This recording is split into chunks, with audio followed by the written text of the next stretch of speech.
सबसे बड़ा दुख दिया, जिसने मुंबई को सबसे बड़ी त्रासदी में झोंका, जिसकी वजह से कई लोगों की जान गई, कई घर बर्बाद हो गए। आज भी उस दंश को मुंबई जो है झेल रहे हैं। ऐसे व्यक्ति की जो है कब्र को मजार के तौर में तब्दील किया जाना कितना जायज रहा, ये बेहद ही शर्मनाक है। ये उसी बड़े कब्रिस्तान के बाहर से हमने आपको वो तस्वीरें दिखाई जिस पर अब सियासत बहुत तेज हो चुकी है कि आखिर एक आतंकी के कब्र को सफेद संगमरमर से सजाया क्यों गया। क्या इस कब्र को मजार बनाने की तैयारी थी? याकूब की कब्र की जिन तस्वीरों पर विवाद हो रहा है वो 19 मार्च 2022 से ही वायरल है।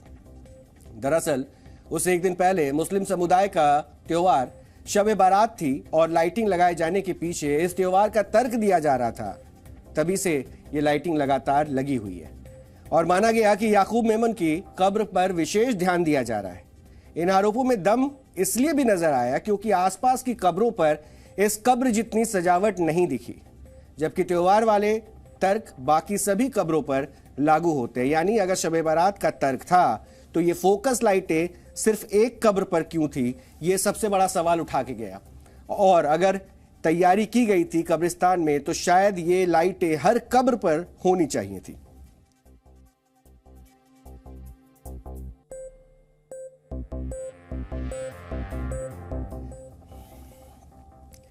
तो देश में बस अब यही देखना बाकी रह गया था कि आतंकियों की कब्र को मजार बनाकर सम्मान देने की कोशिशें की गई। जो आदमी देश का दुश्मन था उसको हीरो बनाने की तैयारी थी।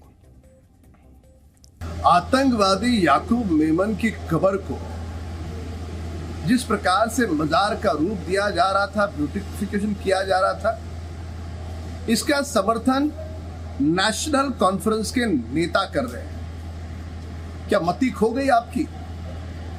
याकूब क्या आपका कोई रिश्तेदार है?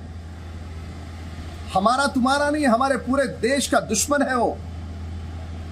सैकड़ों लोगों की जान उसके कारण गई है। ये याकूब मेनन की जुडिशियल किलिंग हुई है, किसका स्टेटमेंट था? अफजल हालात का मारा है, किसका स्टेटमेंट था? मणिशंकर अय्यर और शशि थरूर उनके मंत्री होके बोलते थे। जाकिर नायक शांति का मसीहा था, इशरत जहां बेटी थी, ओसामा जी थे, हाफिज साहब थे।